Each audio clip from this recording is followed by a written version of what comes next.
Listo. Pues bienvenidas y bienvenidos a este webinar, El Sínodo desde Dentro. Los recibimos con mucho cariño en el CIEST, el Centro de Integración y Espiritualidad Teresiana, desde la Ciudad de México. Yo soy la hermana Norma Olaeta, teresiana, y de verdad que me da muchísima alegría el tener esta oportunidad para escuchar voces y experiencias de personas que estuvieron ahí dentro viviendo pues este acontecimiento de iglesia.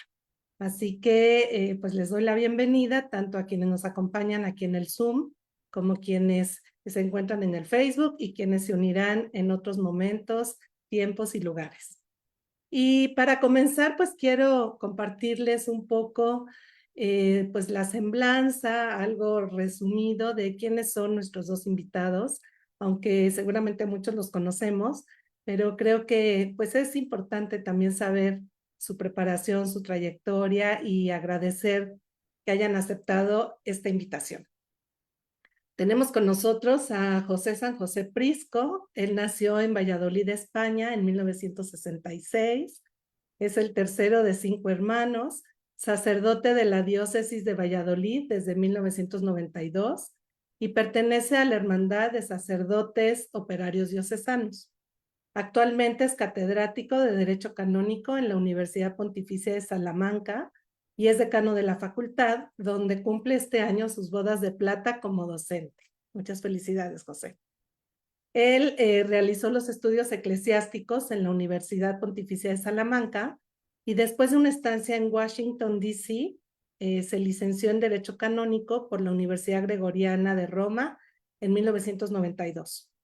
Los 4 años siguientes estuvo en México como director del Centro de Animación Vocacional Sol, primero en la Ciudad de México, después en Mérida, Yucatán, y a su regreso a España obtuvo el doctorado en Derecho Canónico por la Universidad Pontificia de Salamanca en el año 2001. Ha sido rector del Pontificio Colegio Español de Roma de 2015 a 2020 y profesor en ese periodo de la Universidad Pontificia Gregoriana. Sus líneas de investigación se vinculan al derecho del pueblo de Dios y al derecho sobre los sacramentos.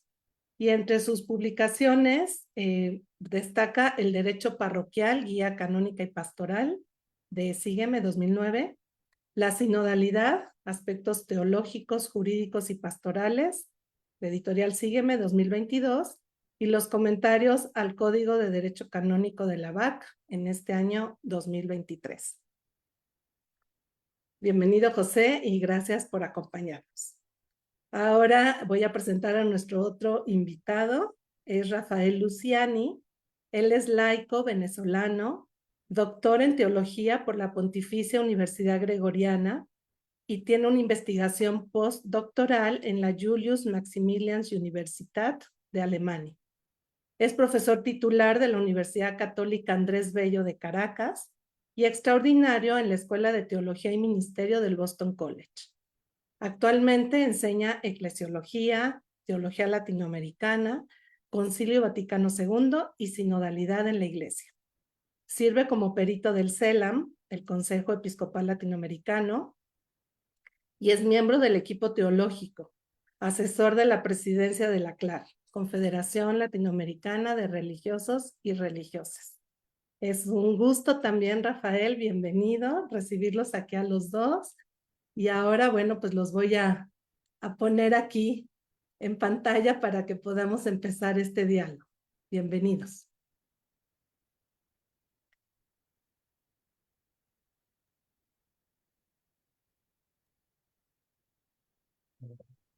¿Cómo están? Gracias, Norma. Ahora sí. Gracias por la invitación y a José por poder compartir con él este espacio también. Muy bien.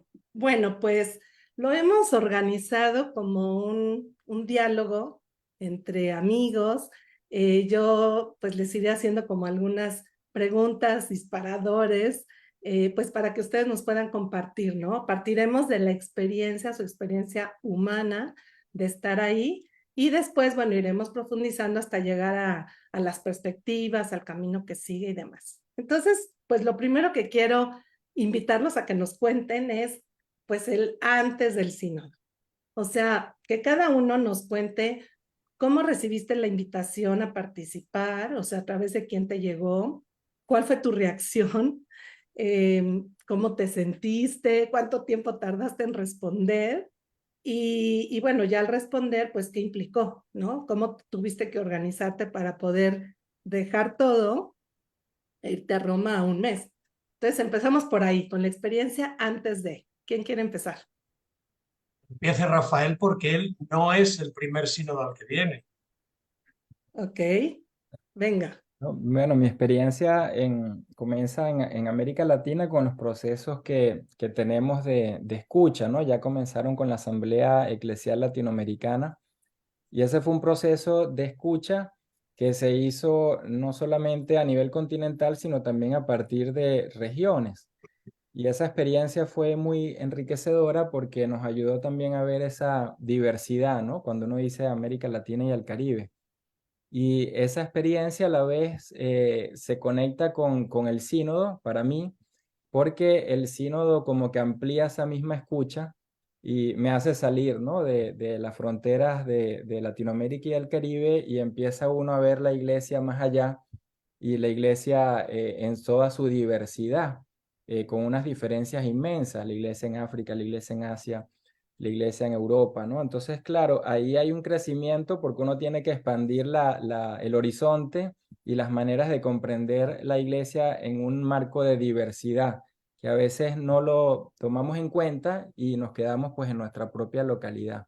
Entonces mi experiencia fue como ir abriéndome cada vez más a descubrir esa iglesia más grande que mi localidad, ¿no? Ok, gracias. José. Bueno, pues yo cuento que estaba yo poniendo unas mosquiteras en las ventanas de la cocina de mi casa. Vivo con otros curas, los operarios vivimos juntos con otros. Y bueno, yo estoy un poco encargado de la gestión de la casa a nivel de infraestructura y estaba poniendo unas mosquiteras y sonaba el teléfono de la casa y sonaba y sonaba y yo como estaba en lo mío no lo contestaba, nadie agarraba el teléfono y yo hasta que ya cansado digo voy a levantar el teléfono porque aquí nadie se da por entendido. Y ya levanté el teléfono y era el subsecretario del sínodo, que es un español, él es religioso agustino, Luis Marín de San Martín creo que se llama, y me llamó y me preguntó, mira, es que llevamos todo el día intentando localizarte. Me estaba llamando a casa porque había llamado a la universidad por la mañana, no me habían encontrado, yo estaba en clases, y de la universidad le habían dado el teléfono de mi casa. Bueno, porque al final llamó a casa, después de mucho insistir, logró hablar conmigo, me dijo, mira, es que hemos pensado que podías venir de experto canonista al sínodo. Y claro, evidentemente, bueno, pues a mí me sorprendió que me llamaran porque no había tenido ninguna idea anterior de que podía llamarme a esto. Y le dije, oh, pues mire, me alegro mucho de que hayan pensado en mí. ¿En qué consiste? Porque yo, no, vas a tener que venir aquí todo un mes. ¿Todo un mes? Eso es mucho tiempo. Yo, ¿qué mes es? Yo no tenía ni en la cabeza cuándo era. Es el mes de octubre. Digo, yo el mes de octubre, justo el 17, 18 de septiembre empiezo clases. Yo es el peor momento de mi vida. Ya, pero es necesario, tú me podrías decir y tal. Digo, bueno, ¿y cuándo tengo que dar la respuesta? Y me dice, ahora mismo. Bueno, pues yo dije, bueno, pues sí, ya veremos luego cómo nos arreglamos. Y ahí está la segunda cosa que preguntabas, ¿no? Bueno, pues ha sido un poquito complicado porque yo, claro, tengo las clases y además soy el decano de la facultad, con lo cual he tenido que dejar todo un poquito desmontado durante un mes. Es verdad que las cosas con gente buena funcionan casi solas. Entonces, cuando he llegado el desastre no era grande, pero se había acumulado un poquito el trabajo. Y yo también he tenido que concentrar muchas clases porque pues tengo dedicación exclusiva a esto y entonces ahora tengo que recuperar. Los que lo sufren, los pobres, pues son los alumnos. Pero bueno, yo en principio dije, cuando me llamó, digo, bueno, y sabré yo bien de este tema para poder ayudar.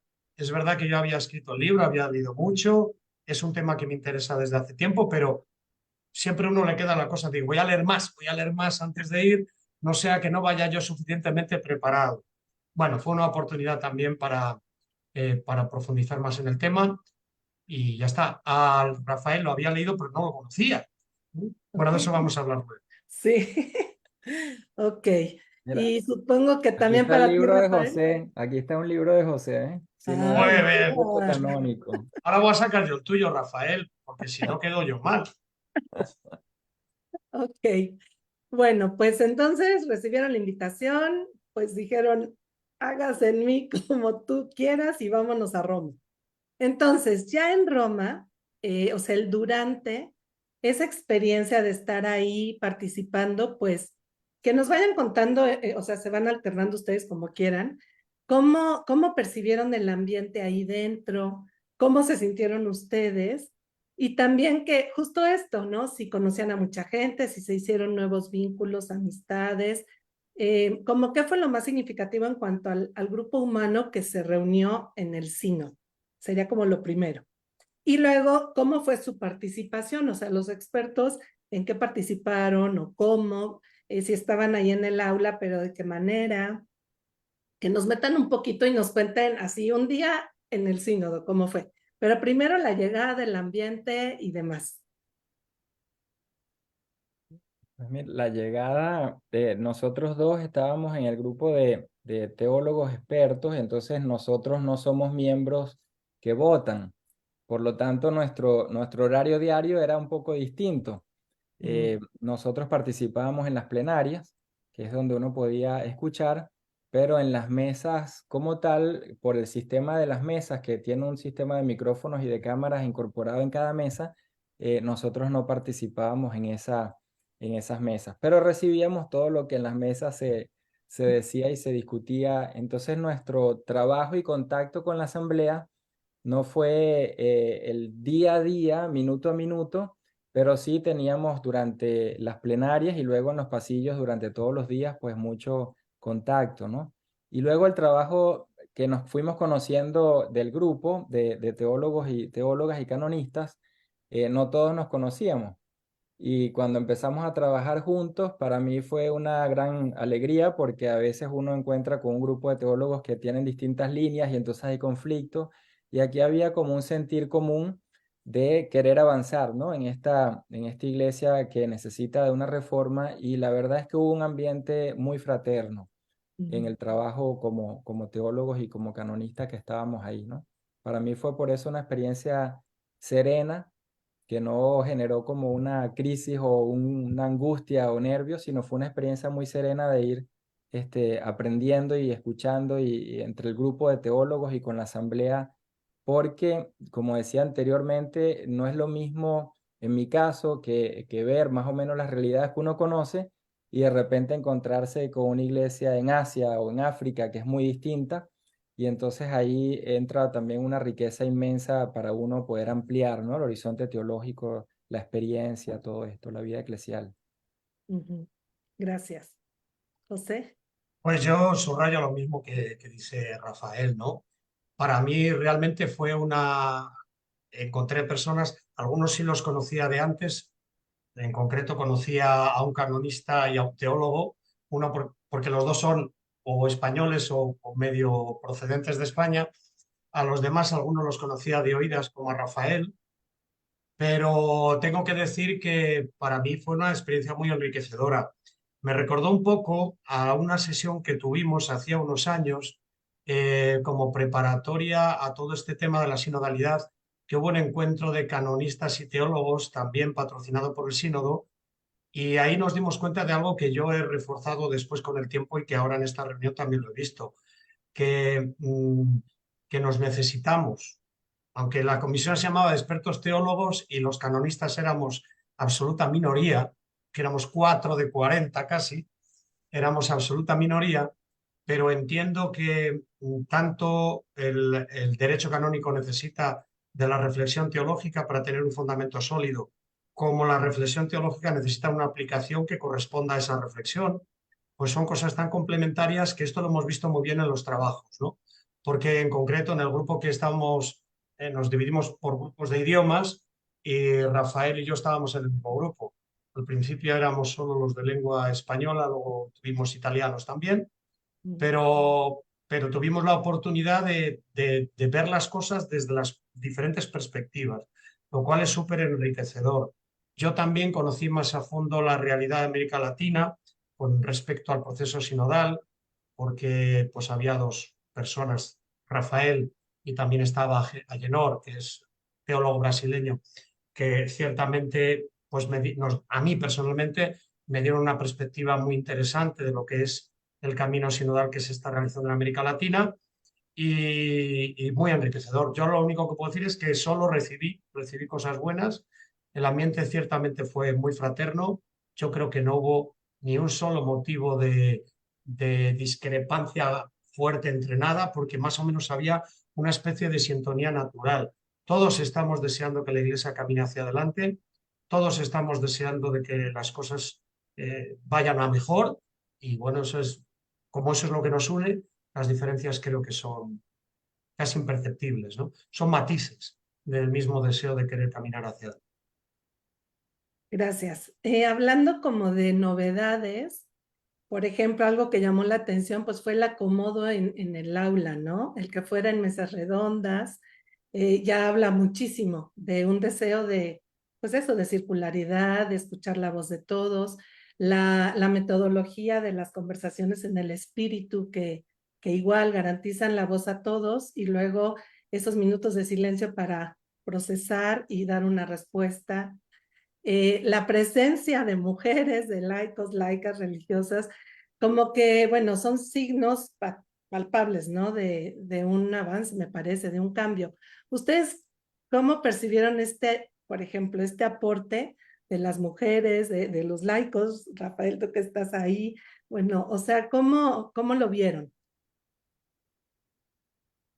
Bueno, se ha dicho que que precisamente la presencia de las diferentes categorías de fieles del pueblo de Dios en el evento de la Asamblea Sinodal, que antes era exclusivamente episcopal, viene a ser reflejo de lo que es el sínodo ahora, que es un proceso de escucha al pueblo de Dios, de discernimiento, y eso, bueno, en el momento de la asamblea ha tenido su reflejo en la presencia de las diferentes categorías del pueblo de Dios que antes no estaban presentes. Es verdad que la presencia no es mayoritaria, porque el 75% de los participantes son obispos. No olvidemos que es un sínodo de obispos. Otra cosa es que se hubiera convocado una asamblea del pueblo de Dios, pero lo que es un sínodo de obispos. Pero esta presencia del pueblo de Dios nos recuerda que el pueblo de Dios es el que está en el inicio de todo el proceso y hacia el que va conducido todo el proceso también, como agente activo de la misión de la Iglesia. Entonces, yo creo que es enriquecedor y de hecho lo hemos visto. Aunque nosotros no podíamos intervenir en los grupos, hemos estado presentes en todos los momentos en los que los grupos han hablado, diciendo lo que el grupo aportaba al conjunto. Hemos podido tomar nota de las convergencias, hemos podido tomar nota también de los temas que todavía no están suficientemente asimilados o estudiados.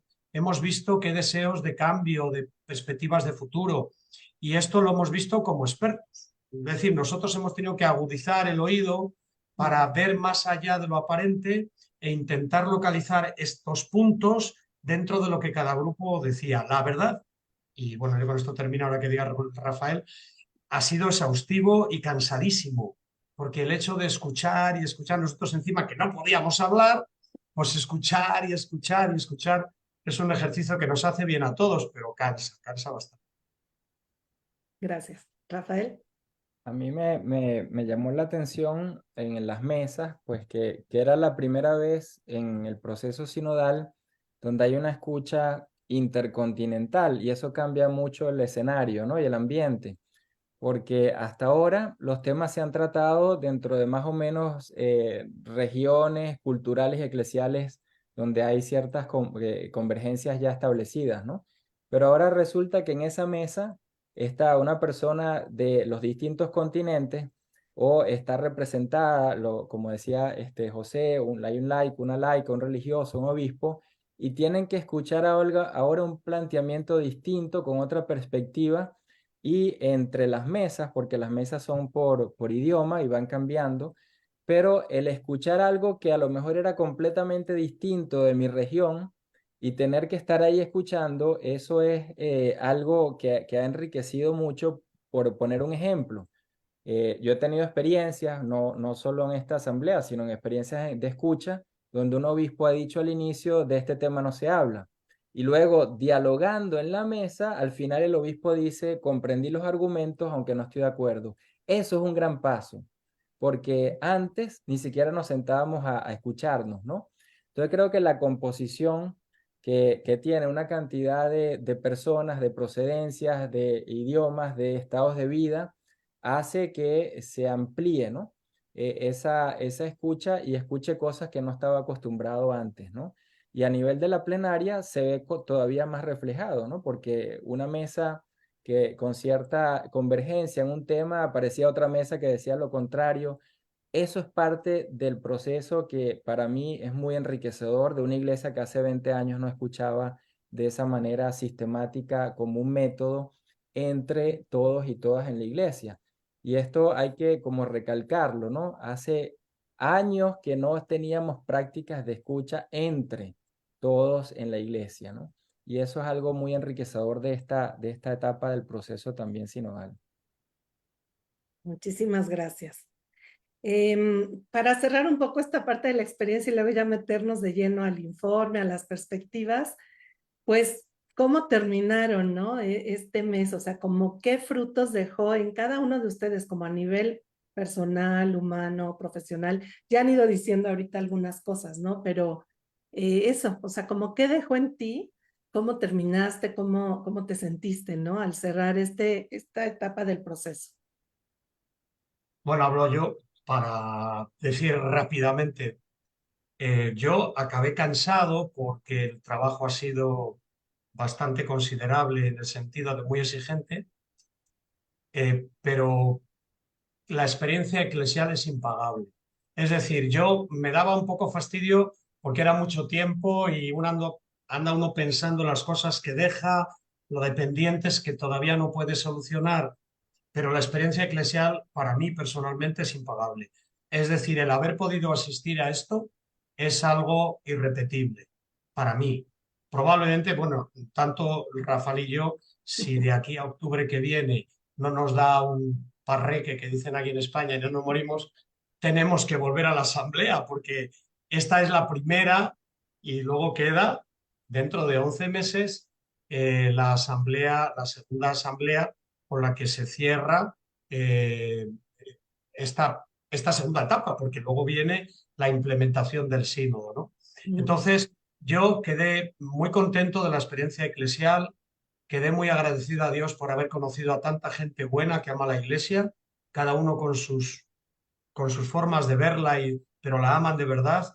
El deseo de todo el mundo de que las cosas vayan a mejor, de que se anuncie a Jesucristo, de que la iglesia sea un testimonio vivo delante del mundo de la fraternidad, del perdón, de la escucha, de la atención por los pobres. O sea, muchas cosas que la iglesia lo hace todos los días, pero que a lo mejor no es tan evidente o no lo tenemos tan evidente. También de esa iglesia que es perseguida, que sufre, que ha habido testimonios muy bellos dentro del sínodo de personas en esta iglesia que sufre. Yo solo recuerdo, se acordará Rafael también, porque nos habló un diácono de Siria que estaba por allí, que está dentro del sínodo, que era uno de los miembros, nos habló de la situación de dificultad de los cristianos en Siria, que son una minoría pues muy minoritaria, muy perseguida. Y el mismo día que nos estaba hablando de eso, por la tarde tuvimos el Rosario por la Paz y en ese momento nos comunicaron que su hermana acababa de fallecer y él estaba allí sujetando la cruz en el Rosario por la Paz, ¿no? O sea, cosas muy impactantes de personas que viven realmente la fe con una intensidad y con una, bueno, que la comodidad de Occidente da vergüenza. Eso es lo que, eso también me quedó a mí muy claro y que la iglesia es muy grande, muy católica, que tiene muchas caras, muchos rostros y algunos de esos sufren mucho y que tenemos que trabajar todos para que este rostro de la iglesia sea presente a todo el mundo. Gracias. Y yo creo que también lo que dice José, pues no, primero ese ver más allá, que insisto, ver más allá de lo local, porque hoy en día como católicos solemos vernos a nosotros mismos en nuestra localidad y estar en un escenario donde están hablando del mismo tema, distintas posiciones. Yo aprendí el por qué en algunos temas no podemos avanzar todavía y en otros sí vamos más rápido, ¿no? porque empieza uno a ver el por qué, ¿no? ¿Qué hay detrás? ¿Cuál es la experiencia eclesial de donde se viene? ¿Cuál es la historia que tiene esa iglesia en comparación con otras? Y eso me ayudó como a tener un poco más de paciencia en saber que hay temas que todavía ciertamente la iglesia a nivel de muchos lugares no puede avanzar y hay otros temas donde sí tenemos que empujar más rápido para poder avanzar, ¿no? Pero ver eso y sentirlo ahí todo junto en un aula es realmente una experiencia enriquecedora, ¿no? Porque no es leerlo en un libro o una reunión que uno puede ir en algún país y hay personas de todos los países, es estar ahí, ¿no? El escuchar esa diversidad que a veces no hay convergencias posibles, pero lo están diciendo, ¿no? Eso es enriquecedor. Gracias. Y bueno, terminó esta asamblea y sabemos que hay un documento, un informe, ¿no? Un resumen de esto. Entonces, ¿nos pueden contar, pues, sobre este informe, en qué partes está estructurado, qué cuenta cada parte, aunque sea de manera general? No sé si los que estamos aquí lo conocen todos, lo han leído, pero si no, pues para motivarnos a acercarnos a él. Que nos platiquen un poco sobre eso en cuanto pues, al informe que ya tenemos, ¿no? Bueno, yo voy a explicar un poco, que se llama síntesis, pero no quiere decir que sea un resumen. Es que es la síntesis de todos los trabajos que se han hecho. Es decir, el documento que hay es este, no hay otro. ¿Me explico? Aunque puede ser confuso el hecho de que se le haya llamado síntesis, documento de síntesis, y claro, evidentemente al decir eso, relación, pues parece que es que nos han dado un resumen y que hay un Sí. volumen más grueso. No, Mm, esto lo que hace es concentrar todo lo que se ha dicho en la asamblea y se ha estructurado en, el documento lo tienen en todas las lenguas porque está ya publicado en español, en portugués, en inglés, en francés, ya están en todas las lenguas en versiones oficiales, ¿no? Pero el documento tiene, tiene tres partes fundamentales y cada parte tiene, bueno, la primera parte tiene 7 temas, la segunda 6 temas, en fin. Lo que es importante es cómo está concebido cada uno de los temas, cómo se estudian.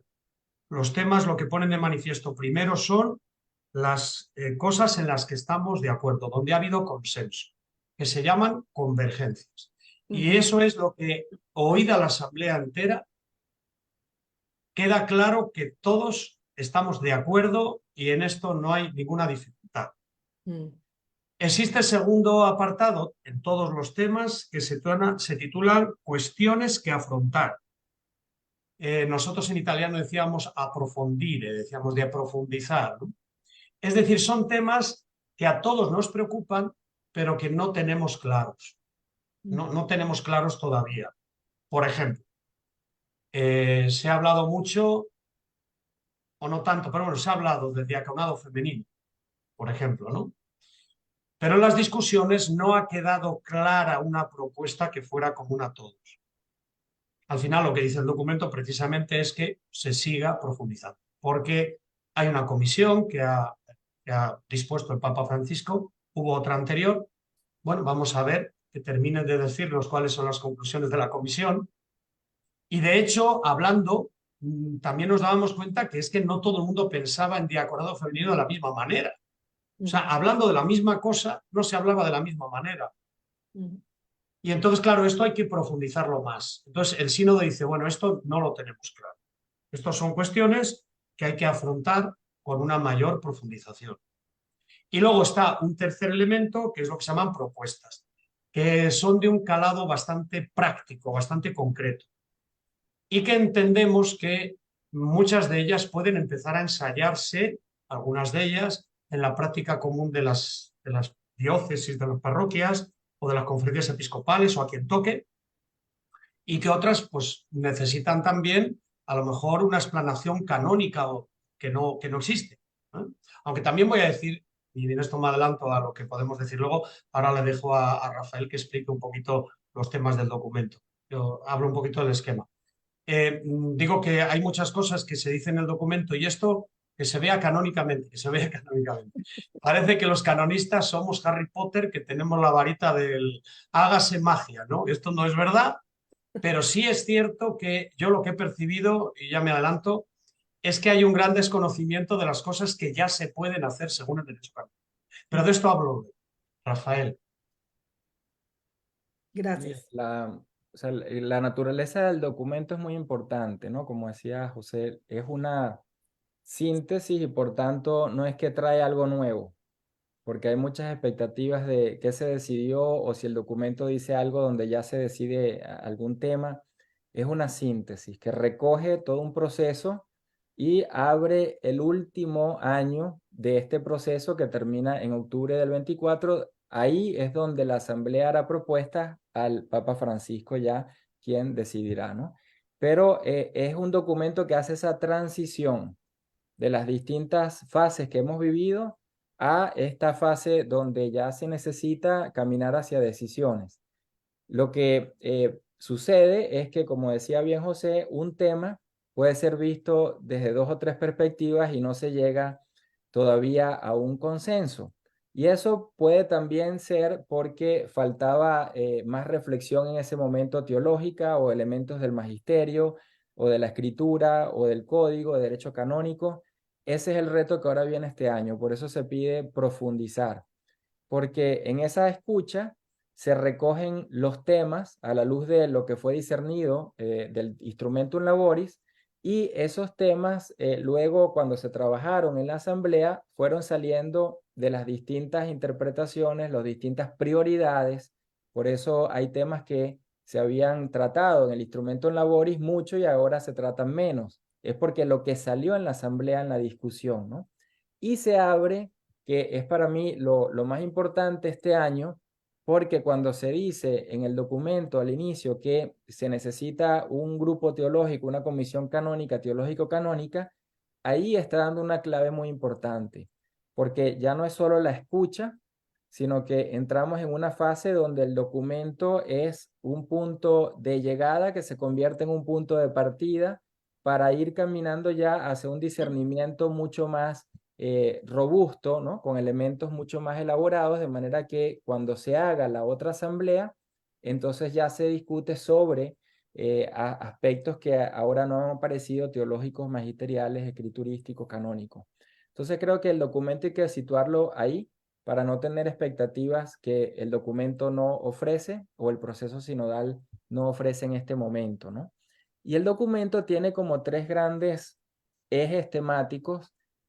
Al inicio, la primera parte es como lo que es una iglesia sinodal, la teología, la eclesiología, el bautismo, o sea, la visión como en general de la sinodalidad.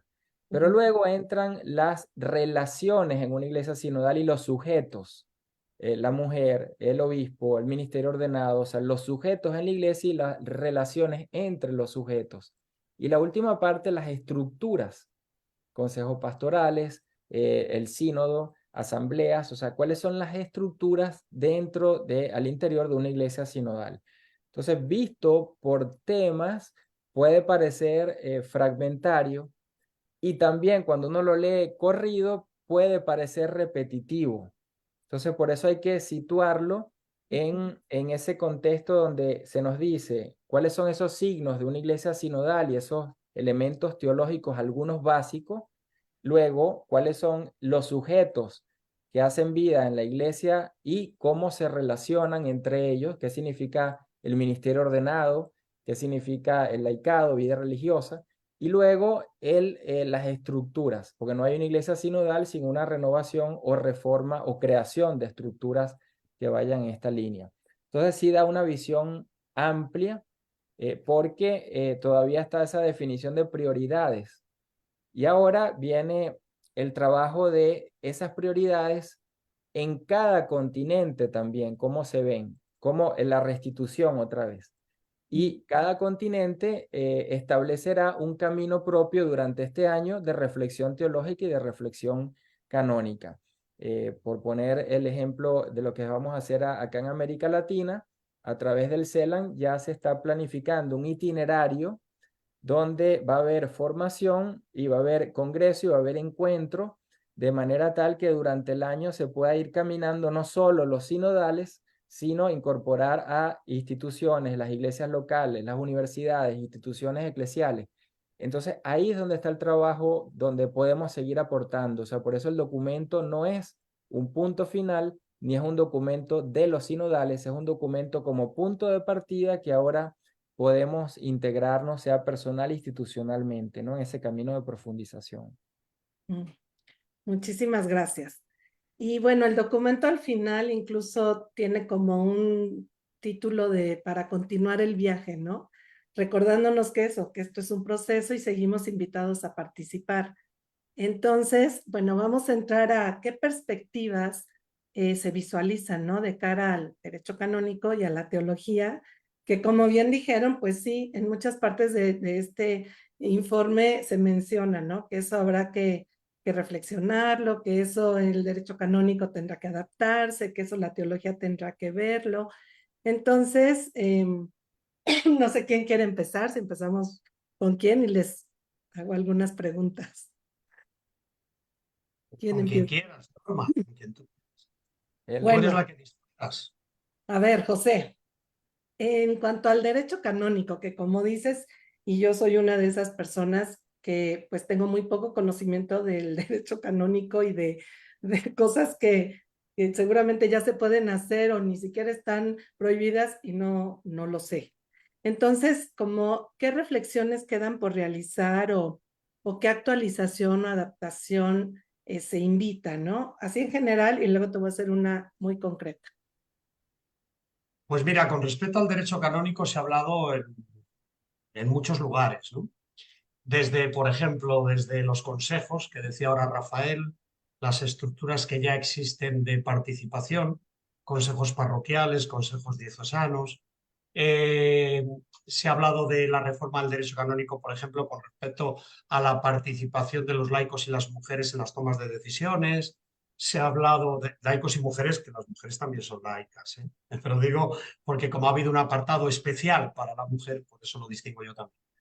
No porque hay mujeres también que son, como tú, religiosas, ¿eh? Ujú, Bueno, entonces el asunto es que se ha hablado en muchas ocasiones de esto.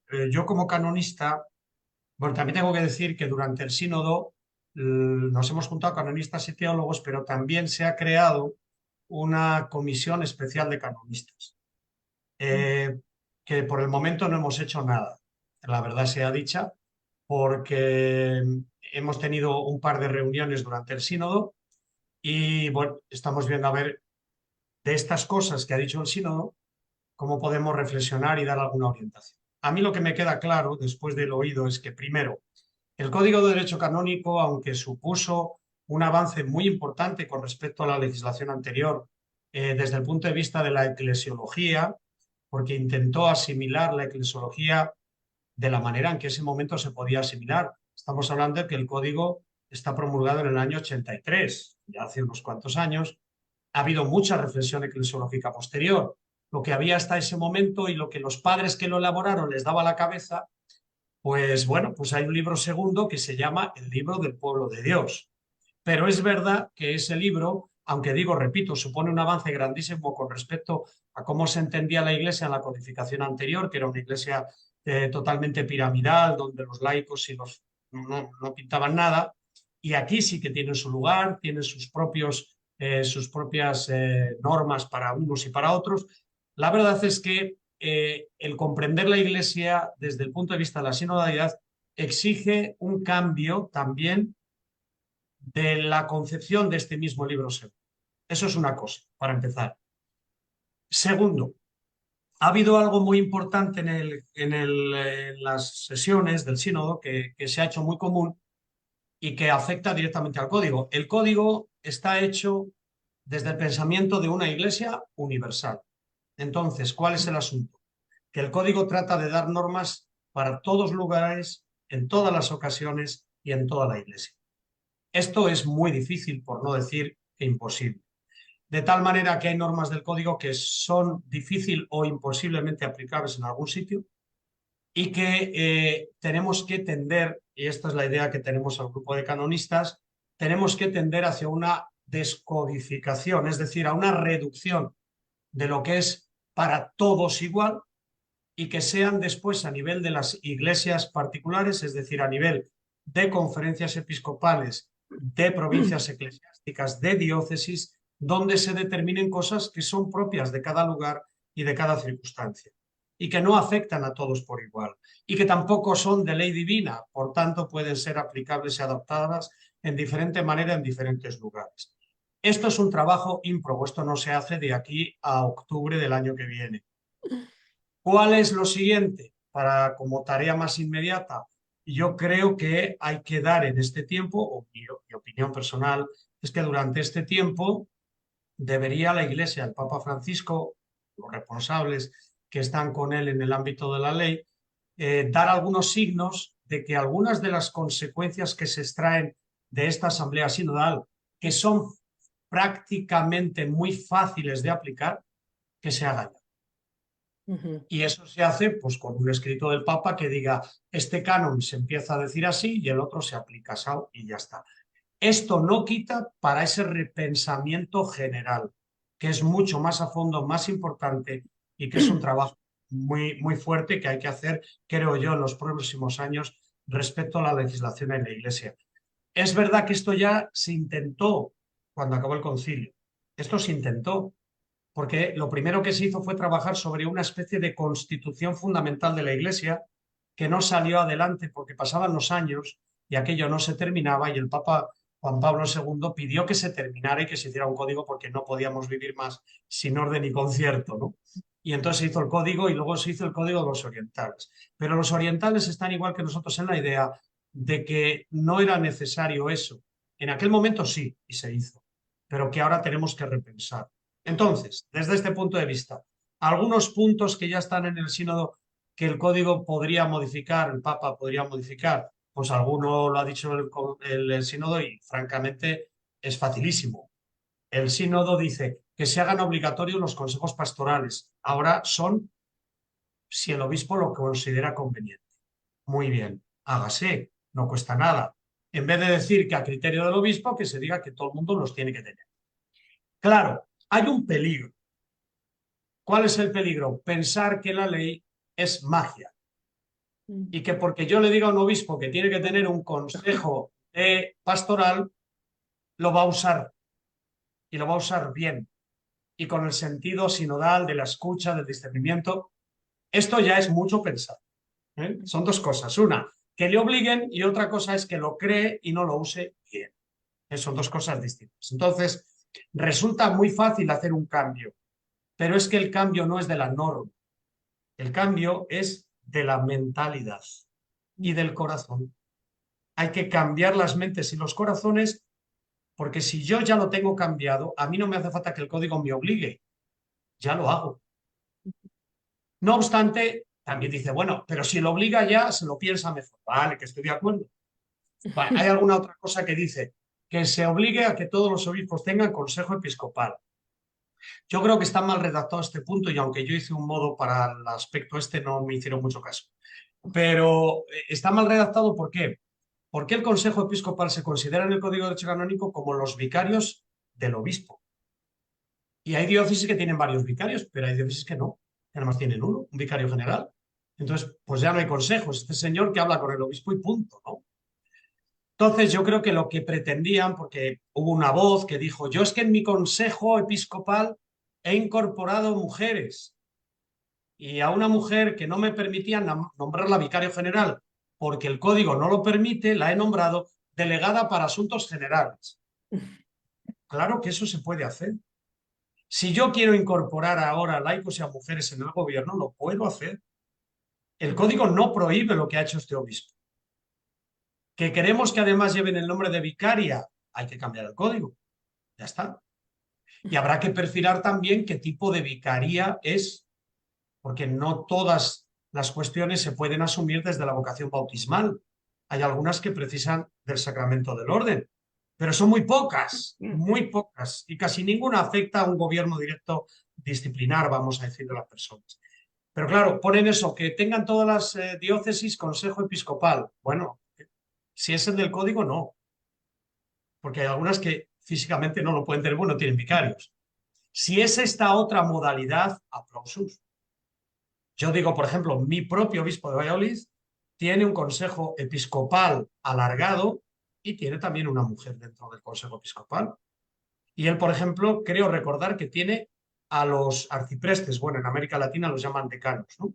A los decanos, y son su consejo episcopal, junto con algún laico, alguna laica, los tiene en el consejo episcopal.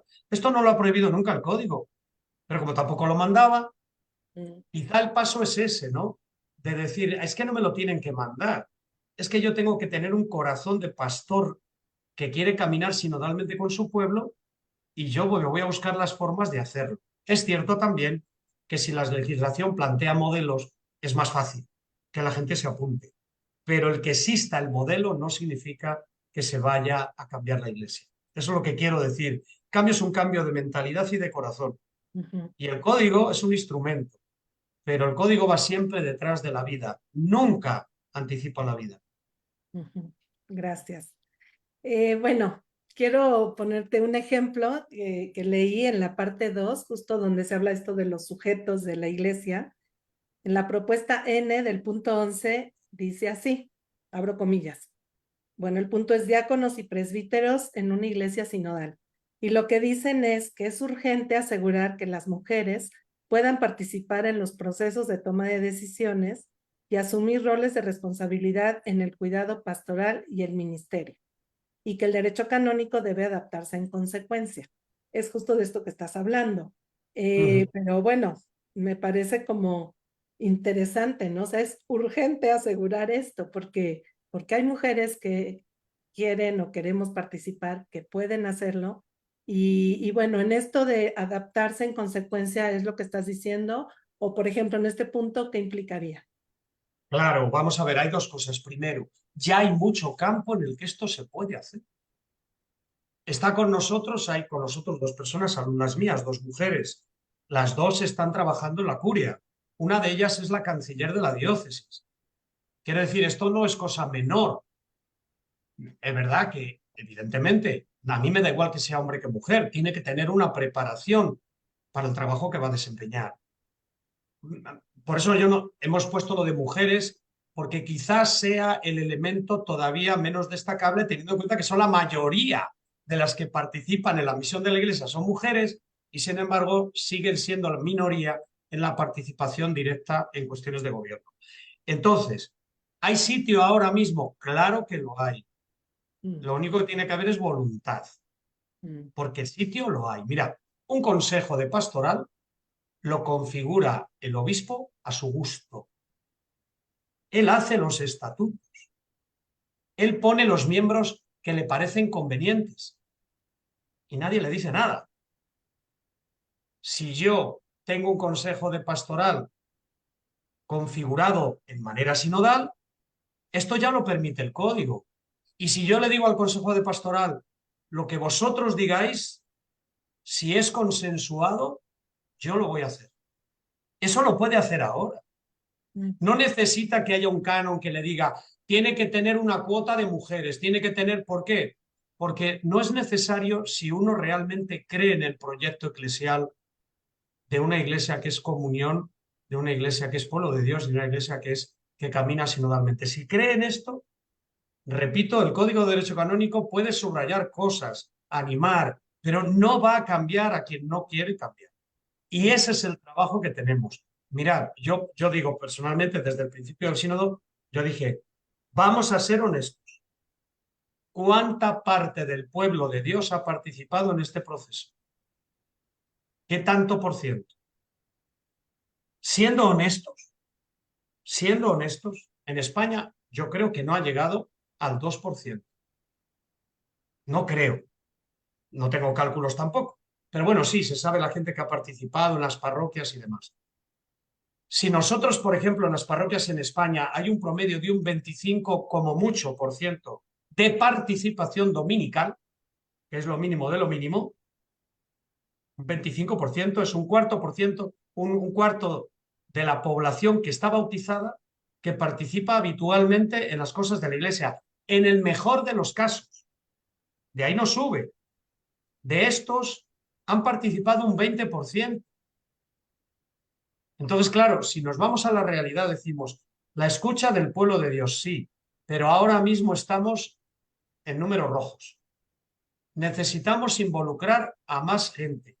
Necesitamos hacer que esto la gente lo sienta suyo, que quiera participar, que se quiera involucrar. No todo el mundo tiene luego que ser un agente proactivo y llevar la dirección de no sé qué. No, pero tiene que estar en disposición de ser un punto positivo en el camino sinodal. Empezando por los curas. De esto se ha hablado mucho, ¿eh? La formación de los futuros sacerdotes. Se ha hablado 20 veces y el Papa ha intervenido personalmente sobre este punto durante el sínodo. Dice, el cura del mañana tiene que venir ya con esto metido en la cabeza y en el corazón. No podemos crear personas que están mirando a un pasado, a una iglesia de lo antiguo. Esto no podemos pensar, porque entonces estamos contradiciendo lo que es la misión misma de la iglesia, que es la apertura a todas las gentes. Entonces, hay que trabajar ya desde la formación. Esto lo puede confirmar Rafael, ha sido el tema formativo, ha salido, bueno, está reflejado en el documento de síntesis, pero es permanente y siempre, casi siempre echándole la culpa a los curas. Los curas tienen que ser formados, los curas. Y es verdad. ¿Por qué? Porque si nosotros, que somos los que conducimos al pueblo de Dios, no lo tenemos claro y no lo queremos hacer, nadie va a estar dispuesto a hacerlo. Es más, si alguien está dispuesto, no le vamos a prestar atención. Entonces nosotros somos los primeros que tenemos que estar convencidos. Yo voy a hacer una confesión. Yo cuando empecé a estudiar todo esto del sínodo y de la sinodalidad, yo no lo tenía muy claro, la verdad.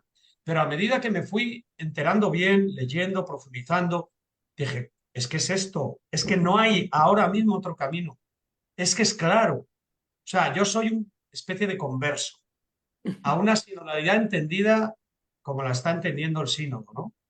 De la participación de todo el pueblo de Dios con su diversidad, con su complementariedad en la única misión de la Iglesia.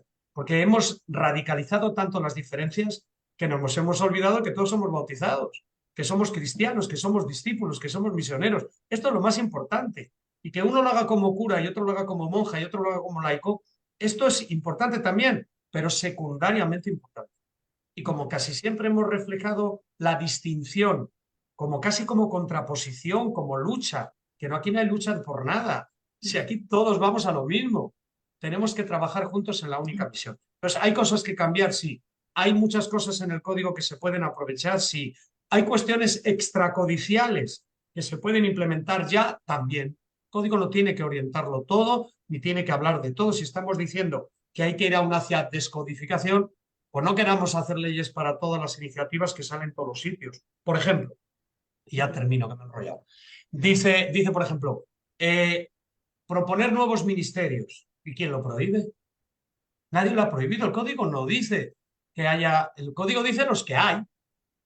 En concreto, los que hay institucionalizados, pero un obispo en su diócesis, y esto se ha dicho mucho, por ejemplo, el ministerio de la escucha, de la atención a las personas, dice este ministerio que lo desempeñan generalmente mejor las mujeres que los hombres, pues es un ministerio que se podía implantar en las diócesis, el ministerio de la escucha, del acompañamiento pastoral. ¿Y quién lo prohíbe? ¿Alguien lo prohíbe? ¿Tiene que decir el código que se establezca en todos los sitios? Otro asunto, por ejemplo, el de las conversaciones en el espíritu. Es un método que se ha visto eficaz, pero insuficiente. Esto también se ha dicho. Y algunos han proclamado, y Rafael es testigo, porque estaba conmigo allí, que para su cultura era violento, porque no tenían costumbre de expresar públicamente los sentimientos. Las culturas no son iguales. Queremos hacer un camino sinodal de escucha, sí, pero a lo mejor aquí a ti y a mí nos viene muy bien la conversación en el espíritu y en otro sitio es otra cosa. Hay que respetar su talante, su cultura, su espiritualidad, su idiosincrasia, y a lo mejor lo que a ti y a mí nos parece una cosa excepcional, a otro le resulta una barrera y no ayuda en el camino sinodal. Por eso cuando se habla de la conversación en el espíritu es de que se tenga en cuenta espiritualidades, culturas y tal, porque no todo el mundo es igual. ¿Qué hago yo? Digo en el código, pues ahora todos cuando nos juntemos vamos a hacer esto. Y el que no pueda, ya estamos en la misma. No se trata de dar normas universales que muchas veces no responden a necesidades reales.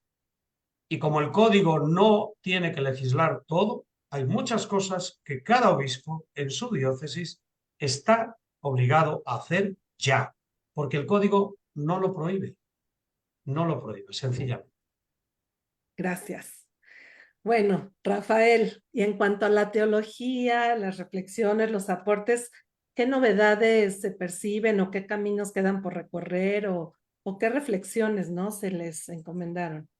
La gran novedad de este sínodo es que se enmarca dentro de una nueva recepción del Concilio Vaticano II, que es a partir de las iglesias locales, esta eclesiología del pueblo de Dios, eclesiología de las iglesias locales. Si eso no va paralelo a lo que es el proceso sinodal, o sea, nuestro cambio de mentalidad en esa recepción eclesiológica, en ese modelo y forma de ser iglesia, el sínodo se puede ver como una especie de evento que se está realizando con unos temas X que se están tratando, ¿no? Y sin embargo, el sínodo responde precisamente a un modelo eclesiológico también, no solo a temas. Entonces, por eso es difícil o complejo a veces si no estoy dentro de esa visión, de esa recepción donde las iglesias locales hoy en día tienen que asumir su protagonismo y su responsabilidad como iglesias locales y no esperar que Roma diga A, B o C, entonces el sínodo seguirá siendo para mí algo que al final cuando decida es que pongo en práctica, ¿no? Entonces por eso hay que manejar las dos cosas, ¿no? El sínodo y la eclesiología que está detrás de este sínodo que da sentido a esta forma de hacer sínodo, ¿no? Y luego, en esa manera de ser iglesia, el tema del ministerio es fundamental. Si no hay reforma del ministerio o de los ministerios, es muy difícil una iglesia sinodal. ¿Y a qué me refiero? Una cosa bien la decía José, o sea, si las iglesias particulares hoy en día pueden instituir ministerios nuevos. Si yo estoy esperando que de Roma venga otra vez un ministerio nuevo, estoy cayendo en una universalización nuevamente de la iglesia. Y lo que el sínodo está reflejando es precisamente el rol de la iglesia local, no el rol de Roma. Entonces, ¿cómo puedo pensar el obispo con la comunidad eclesial en esa diócesis? ¿Qué ministerio se necesita? ¿Cómo reformar el seminario ahí? No cómo reformarlo universalmente, ahí en mi diócesis. ¿Cómo hacer una red de consejos pastorales ahí ya? Y no simplemente esperar que venga lo mandatorio de Roma. Entonces, creo que un cambio de mentalidad que responde a un cambio de eclesiología, una nueva recepción eclesiológica y que hace difícil, si no estoy claro en esto, hace difícil. Por ejemplo, el concepto pueblo de Dios, allá lo veíamos muy claro, que creaba en algunos continentes todo un problema, ruido, ¿no? Y alguno dijo, no, es sociológico, pero si vamos al Concilio Vaticano II, es la eclesiología que el cardenal Suenens, Deschmet y todos los padres del concilio, cuando estaban escribiendo Lumen Gentium, decían, este es el modelo, la secuencia normativa pueblo de Dios. Entonces creo que ahí el tema de la formación, saber qué puedo hacer en una diócesis, qué no puedo hacer, saber cuál es el límite del ejercicio de un ministerio y no solamente actuar a discreción, esos son temas bien importantes, ¿no? Yo el otro día pensaba, o sea, qué difícil es para la iglesia actuar institucionalmente y no a discrecionalidad. Y ese es un gran problema que tenemos. O sea, ahí sí entra lo que decía José del código, cómo también el código puede ayudar, aunque no solucione completo, pero puede ayudar a dar una cierta institucionalidad a muchas cosas que hoy en día son discrecionales, del obispo, del párroco, del superior, y eso hace mucho mal. Entonces creo que si la iglesia, hablamos de democracia en la sociedad, y la iglesia no quiere asumir procesos de rendición de cuentas, de transparencia, entonces estamos pidiéndole a la sociedad algo que nosotros no queremos hacer como institución. Entonces, la institucionalización de esa eclesiología requerirá este diálogo teología y derecho canónico, pero sobre ese cambio de una conciencia de que estamos en una nueva recepción del concilio y el sínodo no está aislado de eso. El sínodo entra en esa dinámica y si no entro yo en esa mentalidad de iglesias locales, llamarlo de alguna manera, esa mentalidad o esa manera de ser iglesia, es muy difícil porque voy a seguir esperando al 2024 y el 2025 no será y el 2026 tampoco. Entonces, ¿cómo regresamos a esa identidad de que somos iglesia en un lugar? No en cualquier lugar o en todos los lugares, en un lugar, en un contexto, en una cultura, ¿no? El tema ese que decía José de la conversación en el espíritu, eso es bien interesante porque había comunidades en el proceso continental en África donde el obispo no quería sentarse con la mujer porque decía que no podía escucharla porque es una mujer y no tenía palabra en su contexto. Pero también pasó en una asamblea continental en América del Norte, donde los obispos no quisieron sentarse con laicos.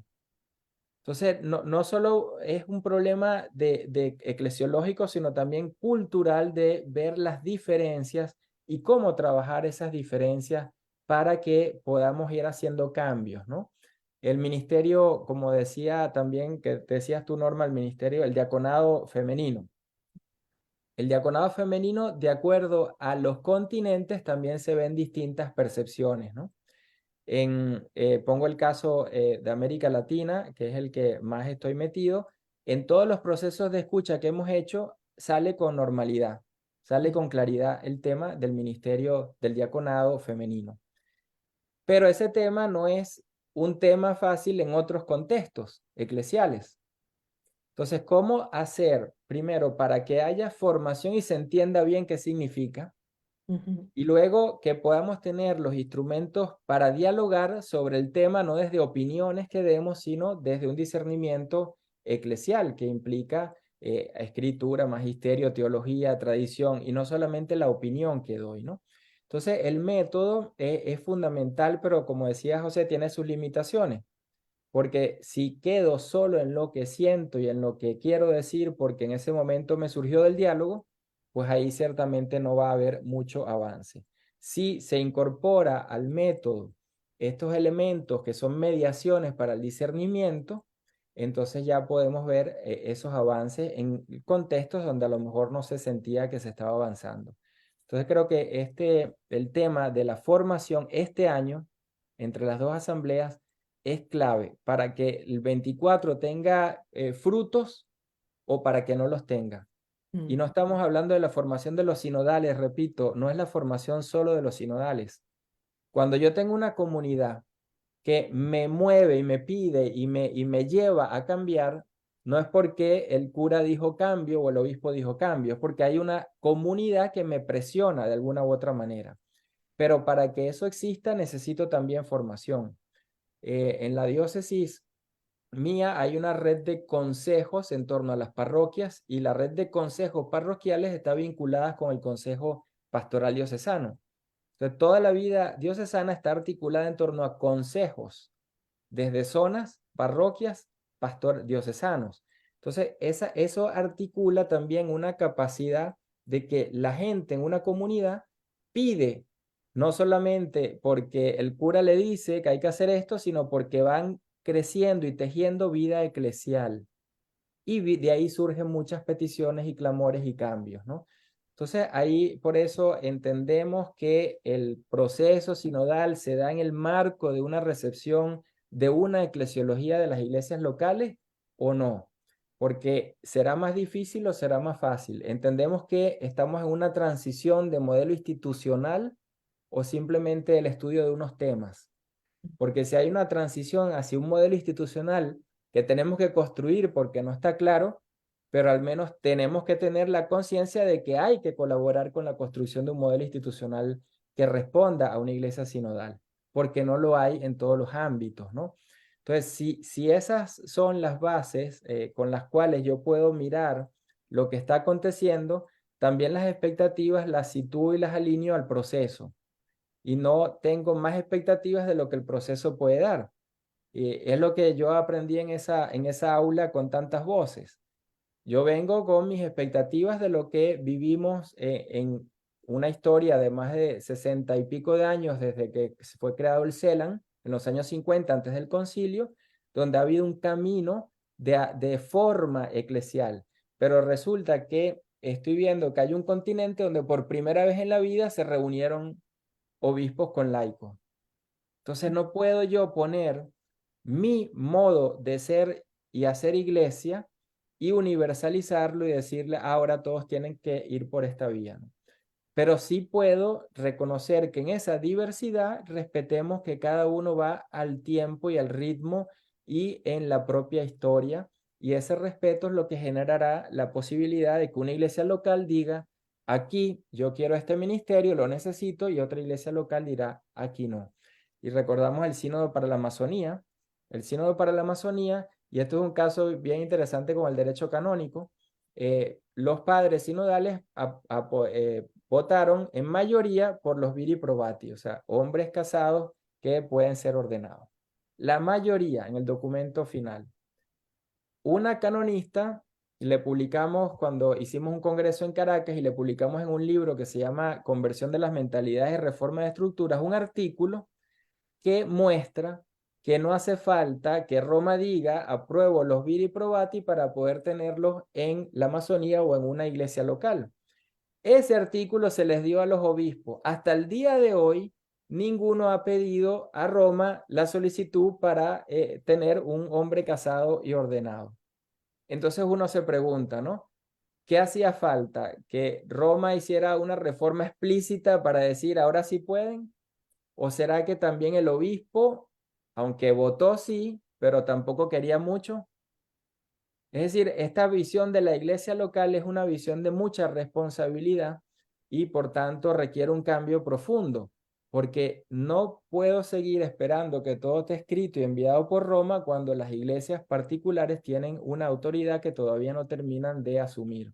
Y eso es un poco lo que se está produciendo en este cambio de mentalidad y que crea dificultades, ¿no? Súper interesante. Yo quisiera preguntarte así concretamente de cara al aporte femenino. Por ejemplo, en el número 9 de La mujer en la vida y misión de la iglesia, la propuesta P dice que es necesario ampliar el acceso de las mujeres a los estudios teológicos. Y en la convergencia H se afirma, y abro comillas, queremos promover una iglesia en la que los hombres y las mujeres dialoguen para comprender mejor la profundidad del plan de Dios, en el que aparecen juntos como protagonistas, sin subordinación, exclusión o competencia. Cierro comillas. Bueno, a mí me da esperanza esto, ¿no? Y se me hace como una afirmación fuerte. ¿Tú qué más puedes decirnos de esto, no? En concreto, esto de, pues, de la formación teológica de las mujeres. Yo escuché que en la asamblea alguna hermana comentó que todavía había como universidades que no les daban el título eclesiástico a mujeres que habían estudiado por ser mujeres. Y cosas así que todavía se viven, ¿no? ¿Tú cómo ves esto? Sí, esto es otro ejemplo bien interesante de cosas que ya han existido o existen o ya las olvidamos y existieron, el caso de la formación y las mujeres en los seminarios, o sea, la participación de la mujer en los seminarios, en la formación de los que están en los seminarios, ¿no? En Italia, tengo una amiga teóloga muy famosa que vivió como parte de un proyecto que tenía la diócesis en un seminario.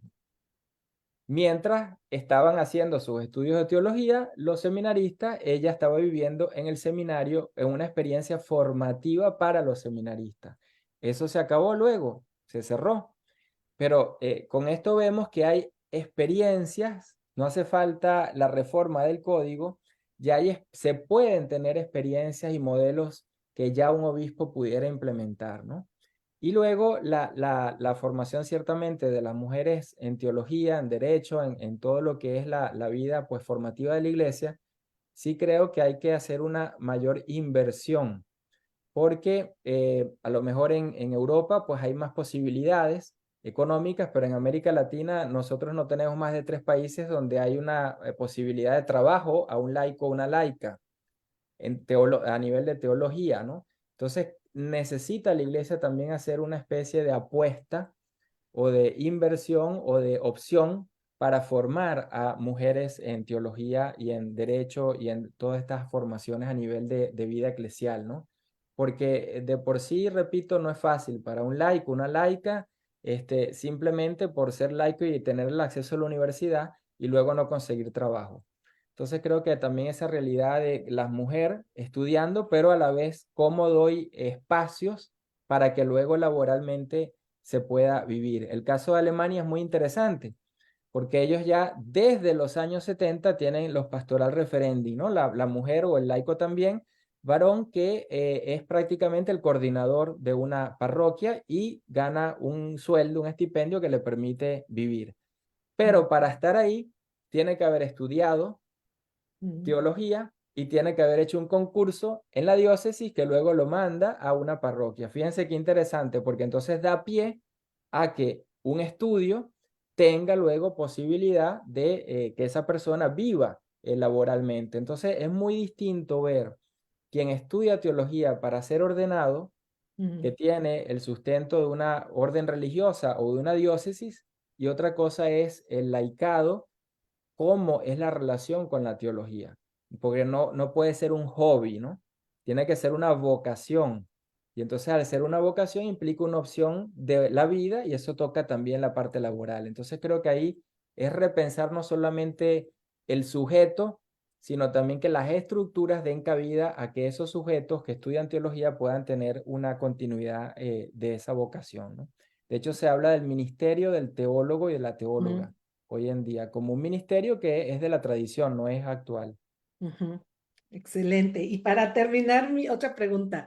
En cuanto a la ciberteología, ¿qué se habló de esto? ¿Qué perspectivas? Digo, ya el reconocer el espacio digital como un territorio de misión y el que hayan estado ahí presentes representantes, la hermana Shishka y Urquidi, que hayan tenido voz, que aparezca un numerito, ¿no? En este informe sobre la misión en el mundo digital, pues, ¿cómo ves esto o qué perspectivas tiene? Creo que es el reto pastoral más urgente que surge, pues, ¿no? De este diálogo porque es nuevo. eh, las parroquias tienen páginas web, ¿no? Pero eso no significa que tengan una pastoral digital, como decía un joven ahí, ¿no? No es cuestión de tener una página web, de tener información, es todo un ambiente, un modo relacional que crea una serie de formas de participación en la iglesia que no son tradicionales ni presenciales. Para poner un ejemplo, cuando estábamos durante la pandemia, en grupos donde uno pues interactuaba mucho, una joven me dijo una vez que ella no pensaba regresar a la parroquia presencialmente porque había encontrado más familia en los grupos en línea. Eso nos debería poner a pensar, ¿no? ¿Qué hemos fallado para que nuestras comunidades no sean comunidades, sino que sean unos espacios que alejan a la gente de una manera, pues, muy fea, ¿no? Porque deshumanizan. Entonces creo que ahí el ambiente digital nos coloca ese reto. Esa es la realidad, no la podemos negar. ¿Qué hacemos Ujú. pastoralmente y teológicamente, ¿no? Gracias. Bueno, ya estamos llegando al final de este conversatorio tan interesante y como muy nutritivo. No sé si tienen alguna pregunta, algunos de los que nos acompañan. Voy a revisar. Parece que sí. Hay una pregunta de José y luego Lester, ahorita te damos la palabra. Dice, la persona que es el responsable último y rector de una parroquia, según el Código de Derecho Canónico, es el sacerdote solo. La realidad de pequeñas diócesis y muchos pueblos pequeños hace que diáconos e incluso laicos y laicas dirijan comunidades, pero sin toda la responsabilidad de poder tomar iniciativas. ¿Se ha hablado o prevé algún cambio en este sentido? ¿Ves? Bueno, pues esta pregunta responde a una realidad que es verdad y que ya está contemplada en el código. Porque el código establece que cuando haya escasez de sacerdotes, que es el caso, y se tenga que porque vamos a ver, el oficio de párroco, evidentemente, es un oficio que se puede llevar a cabo de muchas maneras, pero completamente con la administración de sacramentos, la confesión, la Eucaristía y demás, necesita que sea un sacerdote. Esto es así. Ahora bien, si no tengo para atender las necesidades, lógicamente tendré que auxiliarme de personas que sin estar ordenadas puedan hacer tareas que están al alcance de cualquier bautizado. de coordinación de la comunidad. Esto ya está contemplado en el código. Y además dice lo que dice la pregunta, que puede encomendársele a un diácono permanente, que puede encomendársele a una persona individual o a una comunidad, por ejemplo, a una comunidad de religiosas, que vivan allí en los pueblos y atiendan varios pueblos, ¿no? Por ejemplo. Esto ya está contemplado. La pregunta es si el cura tiene que decidirlo todo. Ahí no dice que haya un párroco, ahí lo que dice que hay es un sacerdote que está encargado en, como diga el nombramiento de estas personas, de supervisar aquello y de administrar los sacramentos que evidentemente los laicos o el diácono no pueden. Entonces, ¿qué pasa aquí? Que todo depende de la capacitación por el oficio que el obispo le dé a la persona que encarga de esas parroquias o a la comunidad. Si le dice, ustedes se van a encargar de la administración, de la catequesis, de la caridad, de no sé qué, no sé cuántos, pues ahí son libres y toman decisiones. Evidentemente, luego tendrán que rendir cuentas también de lo que han hecho. Pero el que haya un cura responsable, que tiene que haberlo porque hay áreas que no podrían cubrirse si no estuviera el sacerdote, no necesariamente vinculan a él todas las decisiones. El nombramiento de estas personas puede delimitar muy bien cuáles son sus competencias y en las que esas personas o esa comunidad es absolutamente responsable. Por eso digo que esto ya está, ya es una posibilidad. No existía antes del código, pero ahora sí existe. Cosa bien distinta es que diga, vamos a considerar que todos son subalternos. Ahí sí, eso es otra cosa distinta. Que el cura es el único que puede gobernar y los demás son subalternos. Y por tanto, no vas a mover un dedo sin decírmelo a mí. Pero claro, eso, repito, depende mucho de cómo se plantee la cosa, cómo se encomiende a las personas el encargo y que esté bien detalladas cuáles son las funciones y las responsabilidades encomendadas. El decir tú vas allí y que te diga el cura no es buena práctica. No es buena práctica. Porque Yo puedes caer personalmente, con un cura muy perdona, estupendo. Sí, dime, eres tú el que has preguntado, ¿verdad? sí, yo soy Sí, dime. diácono permanente, hace 15 años y llevo pequeños pueblos en el Pirineo, entre España y Francia, para situarnos, y son pequeñas comunidades. Y sí que el obispo en algún momento me ha llegado a dar, entre comillas, plena responsabilidad. Decisión de obras, restauración de bienes, etcétera, etcétera. Pero sí que llega un momento que no, que el obispo pues dice, no, no, ahora quieto, ahora no toques, o el rector, que en teoría está a la sombra, porque ha de haber un rector oficial, aunque esté Sí, lejos de los pueblos que atendía, pues que al final sale con sus decisiones quizá contracorriente a las que yo he podido tomar, ¿no? Si no hay si el aspecto sacramental sí que es verdad que a mí me venía un cura cada mes a hacerme, a consagrarme pan para hacer las oraciones de la palabra que ya digo yo, y si alguien quiere confesarse, pero por lo demás lo hacía todo yo, ¿no? La parte claro. sacramental sí que es verdad que queda desatendida del Sí. todo, Lo que ¿eh? pasa es que Pero en tu nombramiento como responsable de esa zona tendría que haberse especificado en qué tú eres el sujeto capaz de tomar decisiones, también considerando lo que estábamos diciendo antes, en un camino sinodal tampoco eres tú autónomo del todo, quiere decir que no vamos a quitarle al cura el mandar para hacerlo yo. ¿Eh? Quiere decir que esto es todo un conjunto. Yo creo que es un cambio que todavía no se ha dado. Tú eres ejemplo de que se han dado pasos, se han dado pasos, pero el cambio es más integral, de todos, ¿eh? De todos. Del obispo, del cura que esté al cargo, de ti, también, porque tú no puedes hacerla, también tienes que contar con la gente. ¿Eh? Y aunque sean pueblos pequeños o muy envejecidos, algo tiene que decir la gente. Que a la gente si le preguntas, también tienen criterio. ¿Eh? Entonces digo, no es una cuestión de quién manda, es una cuestión de cómo podemos servir mejor. Esa es la cuestión. Contando con la colaboración de todos.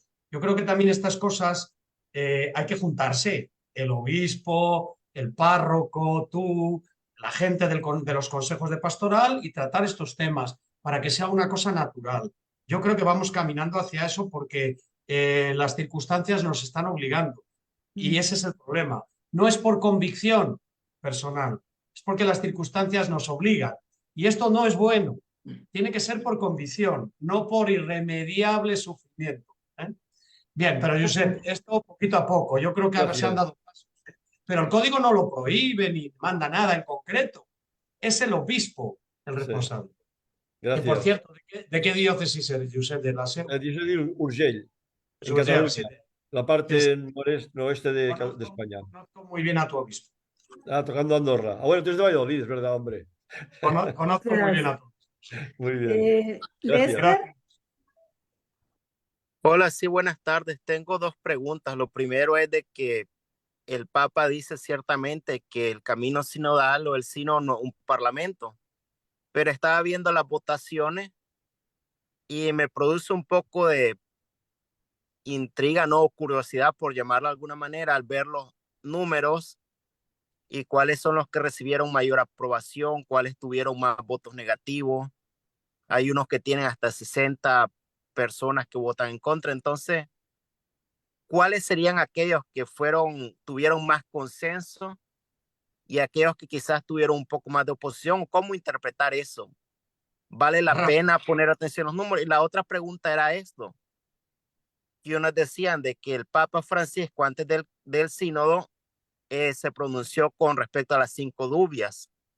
Entonces nos decían, no, pues ahora que el Papa se ha pronunciado, no hay nada más que decir porque el Papa ya se pronunció. ¿Fue bueno o fue negativo? Depende cómo se interprete. Y con respecto, no recuerdo qué número de la dubia era, pero creo que está relacionado un poco con el camino sinodal alemán, que se ha hablado mucho. Uno en favor, otro en contra. Pero el Papa, qué tanto ruido hizo? Pues mucho se ha tratado de reducir el camino sinodal alemán a eso, pero el Papa ya se pronunció. ¿Cómo entender eso? ¿Tuvo resonancia? ¿Qué decir con respecto a eso? La duda del Papa, ¿cómo influenciaron el sínodo o le pusieron atención o no? Cualquiera de las dos preguntas, gracias. Rafael, tú contestas o lo que puedas y yo continúo si quieres. Porque a esto último puedo decirle yo algo, o a lo de los votos, ¿no?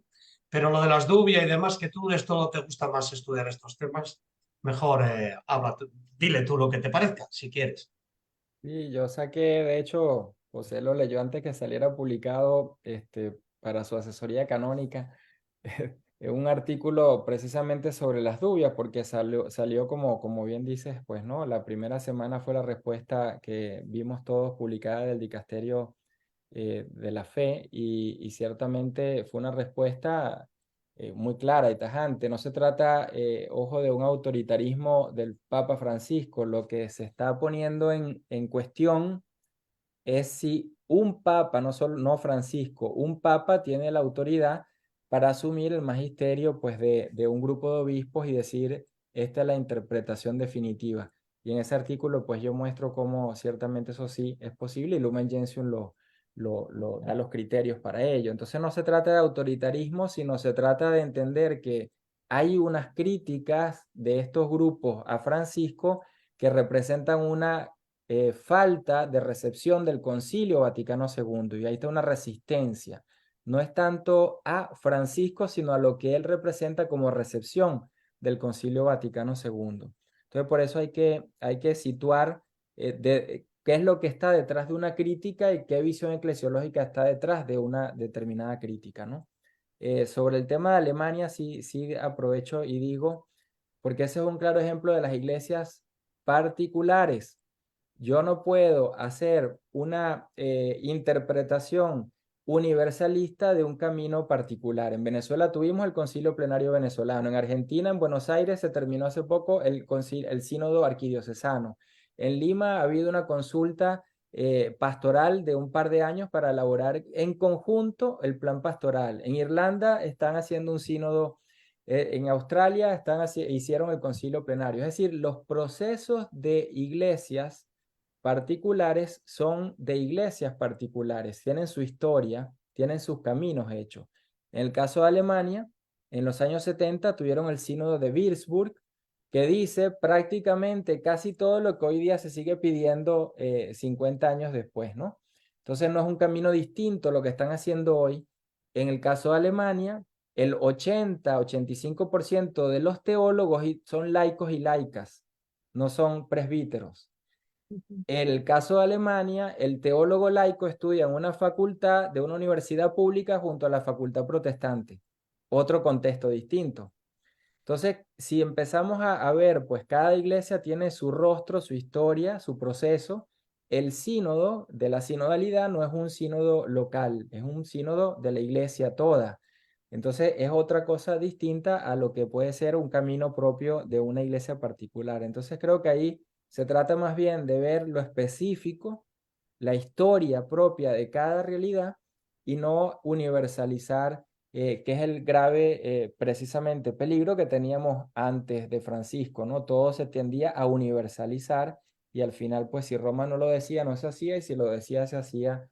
Eso es un poco lo que tenemos que nosotros también, bueno, como laicos y laicas, que quitarnos, pues, de la mente esa idea de que si Roma lo dice, amén, o si mi obispo lo dice, amén, o si el párroco lo dice, amén, ¿no? Es un reto. Gracias. Sé que Rafael está a punto de empezar otro webinar, entonces si quieren le pasamos a Bárbara la pregunta. Ya, Hola. pero José tiene que responder lo de los votos. Ah, José, ibas a decir de los votos de Lester. De los votos. Ahora, Sí, Bárbara. lo de los votos, de alguna manera hay que valorar dónde se encuentran los consensos. Esto es así. Cierto que no es un sistema democrático en el sentido pleno de la palabra por una razón, porque nosotros no estamos determinando qué se va a hacer. El sínodo no determina nada, ofrece al Papa un consejo. Eso es lo que hace el sínodo. Y por tanto, la manera de verificar los consensos es cuando hemos logrado tener un texto común, lo normal humanamente es decir si estoy de acuerdo o no. Eso se hace a través de un voto. El voto no significa que no se tenga en cuenta que ha habido alguno que no le ha interesado, porque la aprobación del documento tenía que ser por mayoría cualificada de 2/3. Esto no se pide en ninguna democracia salvo para procesos constitucionales. Lo normal es la mayoría absoluta, que la mitad está de acuerdo, un poquito más de la mitad, aunque la otra casi mitad esté en desacuerdo. En la Iglesia esto no es posible. Hay que buscar el consenso. Y como tú bien has dicho, Lester, si nos fijamos en los números de las votaciones, que perfectamente la Santa Sede podría no haberlos publicado, porque ¿qué interés tienen? Pues tienen un interés y por eso los ha publicado, para que reafirmemos que en todos los puntos ha habido un consenso amplísimo, porque de 300 y pico personas, que 60 estén en desacuerdo, es francamente inapreciable. Esa es la verdad. En el conjunto. Y considerando también, Lester, que a veces no es que estén en desacuerdo con todo lo que dice el texto, sino que alguna palabra no les gusta, pero ya no es tiempo de cambiarla. Y por tanto, a mí me gustaría en este texto que en vez de decir introducción, dijera importación, pero ya no me da tiempo a cambiarlo. Yo he puesto un modo para que me lo cambiaran, no me han hecho caso, pues ahora voto que no. No es que no esté de acuerdo con todo el texto. Quiero decir que incluso esos números negativos hay que relativizarlos mucho. Pero lo que nos dan a entender, y por eso los han publicado, es que en todos los puntos ha habido un consenso y amplísimo, que es muy difícil, y esto es lo importante. Esto es lo que nos tiene que quedar claro. No se alcanza esa especie de unanimidad si no es por acción del Espíritu Santo. No es una cosa meramente racional. El Espíritu actual. Por eso se ha caminado juntos hacia una posición común. Y si no lo creemos así, es que no creemos en la Iglesia Católica, no creemos en que el Espíritu Santo actúa en las personas, etcétera, etcétera.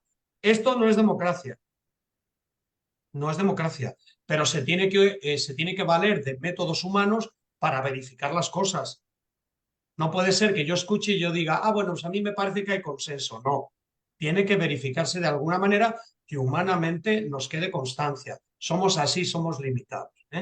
Por eso digo, cierto que esto no es una democracia, pero que nos ayuda a aprender de algunas formas de proceder de los seres humanos que son racionalmente posibles y nosotros las usamos también. Gracias. Bárbara, para cerrar ya este espacio. Hola, yo sobre todo muchísimas gracias porque siento que un Zoom como este me calienta el corazón y tengo ganas de seguir trabajando por la sinodalidad.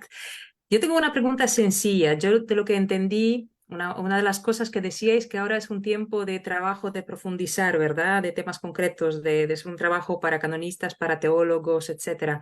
Mi pregunta es como si en esta etapa, este año ahora que viene, si hay alguna forma de implicar justo el pueblo de Dios, los que no son tanto teólogos, canonistas, si se habló algo de esto, si se ha pensado algo de esto o eso. Sí, Rafael, contesta, porque antes has aludido a eso de que hay que devolverle al pueblo de Dios. Contéstale, porque es muy importante esto que preguntas, ¿sí? Sí, en cada, no sé cómo harán pues los otros continentes, pero sí va a haber un proceso de restitución. En el caso pues de América Latina se va a generar otra vez otro proceso también de las iglesias locales y a nivel continental. Tengo entendido que África también tiene para el mes de mayo una reunión, asamblea pues presencial, pero no es solo el trabajo de los teólogos, teólogas y canonistas, sino de las instituciones también.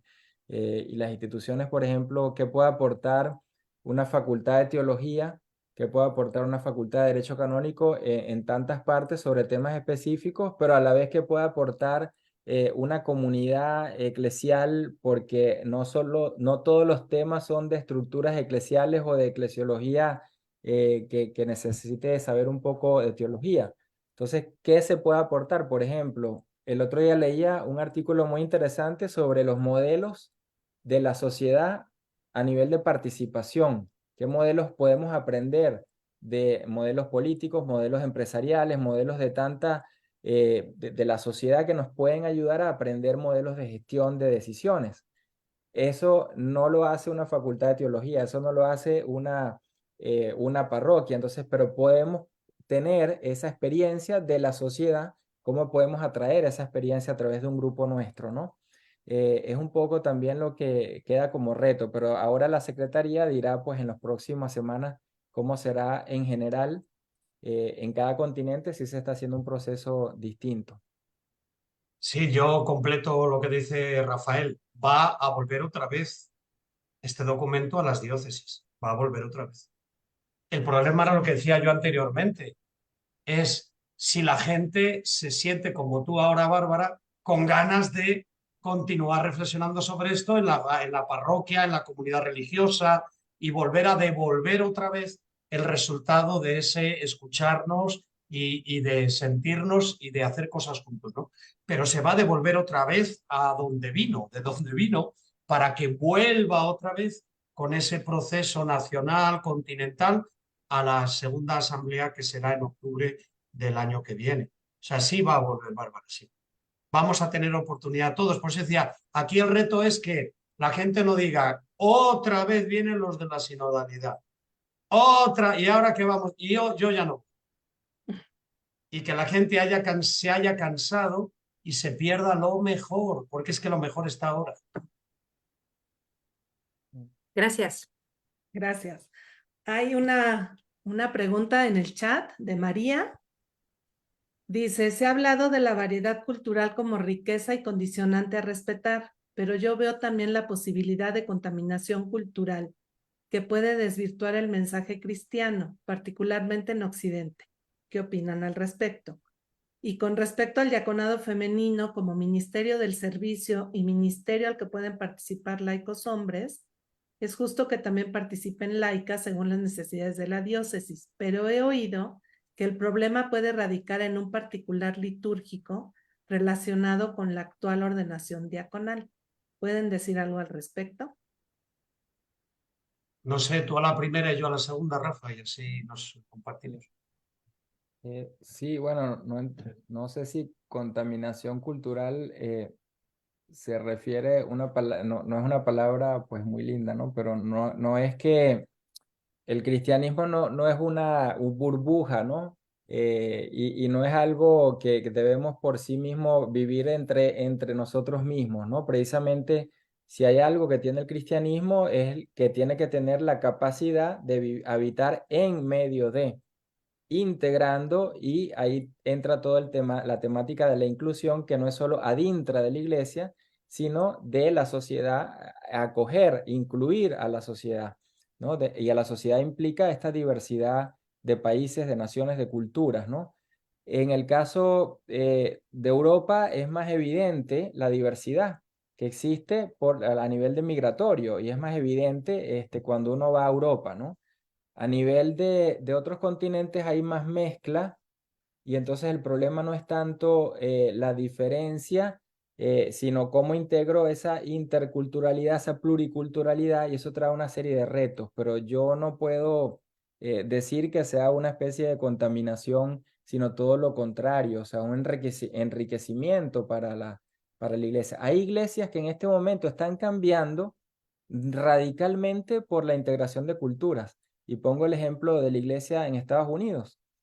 Más del 50% ya son hispanos mezclados que traen muchas culturas entre sí. Porque no es que son 50% de un país y 40% del otro y 30%, una mezcla, y no hay la capacidad pastoral de parte de la institución de responder a esa realidad. Pero esa realidad les cambió el rostro de la iglesia, y la iglesia no se da cuenta. Entonces, en Europa está ese reto también.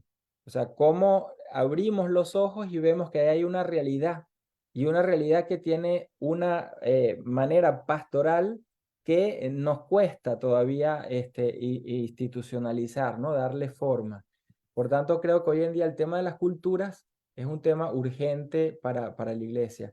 Y termino solo con un ejemplo de Bárbara, porque es que es importante. Bárbara viene de Polonia, y eso es un ejemplo de cómo podemos hacer un proceso de escucha, aun cuando los obispos no quieran o el párroco no quiera.